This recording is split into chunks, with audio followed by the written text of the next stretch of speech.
kind of excitement in which Tino shared and which bore him along in his own direction. The question of abstract expressionism and sculpture is therefore very complicated and very ambiguous. The kind of sculpture that was intended by certain other members of the abstract expressionist group and that of the sculpture of Tino Nivola. Tino never really lost sight of the continuous tradition of Mediterranean sculpture. He felt the necessity both of the American exuberance and also the sense of the American isolation, just as much as he needed the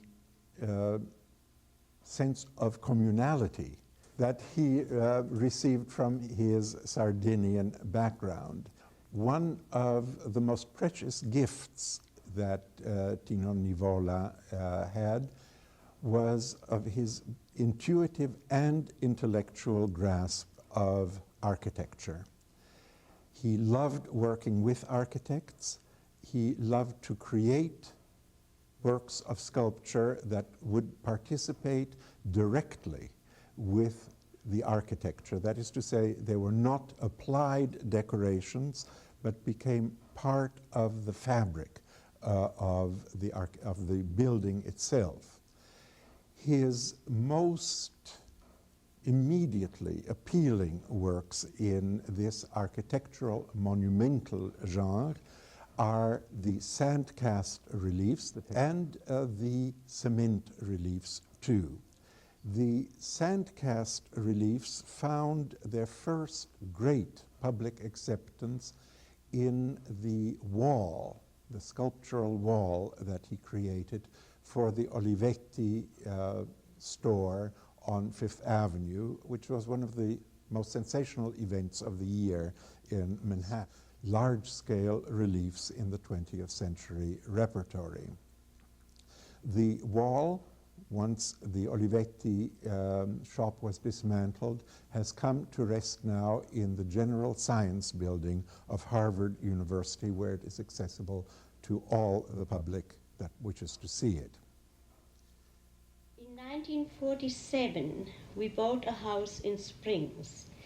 In these early years, very few artists lived there.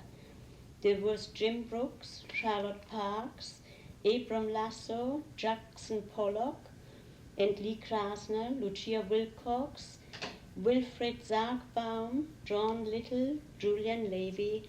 It was not long before Tino met them all. We saw each other frequently in a very spontaneous and informal way, a kind of bohème in the best sense of the word.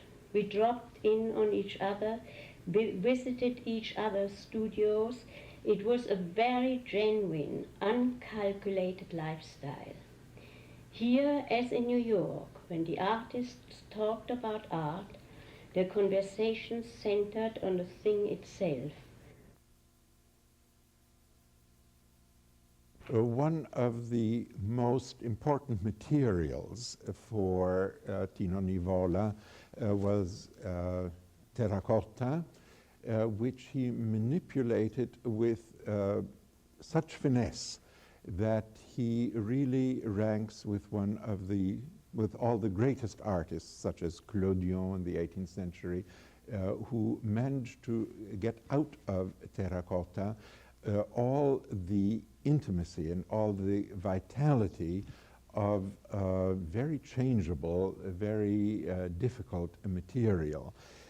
We can approach him best, I think, and his most personal, in a very large series of sculptures of beds that he created when he was already at the height of his powers. The theme of the bed as Shakespeare already saw, as one of the central focal points of human existence. It's where we're born, it's where we die, it's where we assure the continuation of the human race. It's where we are sometimes at our loneliest. It's also the place where we are at the most connected with all of mankind. The beds really represent one of the great moments in Tino Nivola's life, because the variety of images, the variety of moods, the variety of emotions that he managed to transmit in these terracotta beds is astonishing. Very few artists have ever managed to create something so similar to the kind of thing Mozart was able to do in terms of variations on a theme. The large series of plaques that Tino Nivola executed, showing scenes of earth, sea, and human figures within the environment of the beaches and the skies, lead up to his later culminating work, in which figure and landscape become identical, become interpenetrable. These plaques are all of the theme of the cosmic interrelationship between the elements, earth, water, air, light, and how the human figure belongs within this larger context that really reaches back to the Homeric poems, to the very earliest religious sculptures also that we have. Among the rarest works by Tino Nivola are portraits, such as this one of Friedrich Kiesler, one of the most important, one of the most innovative architects of the mid-20th century.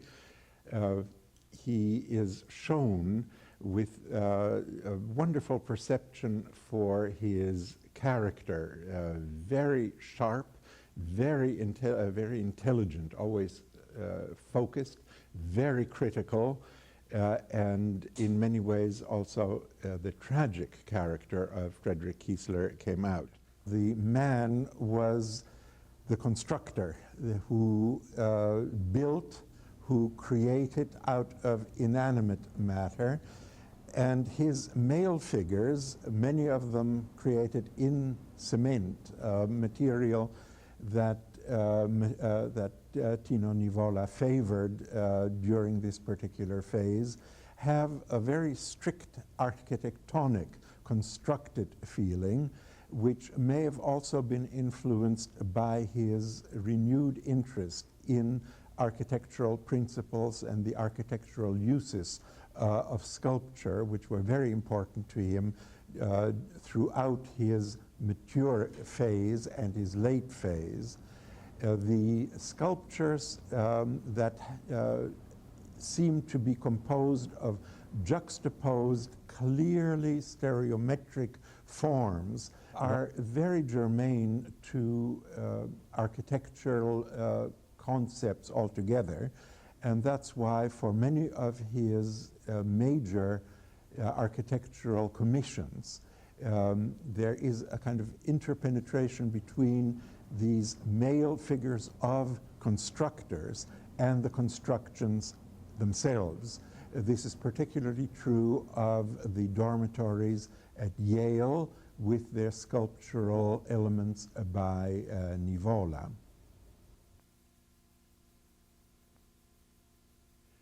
The major theme during the last years of Tino Nivola's career, as he was going back not only to his own cultural and religious origins, but was going back also in the history of mankind to the origins of human life. The major theme during those years is the mother, the engendering mother, and also the mother who watches solicitously over death. But there is an accompaniment to that major theme, and that is the masculine world of work. These figures, of which there exist a large variety of different trades.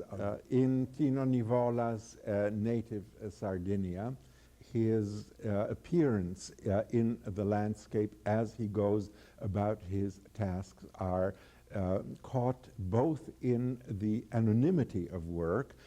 Most of these figures are pretty much the same in form and outline, and yet highly personalized by the instruments and attributes of that work.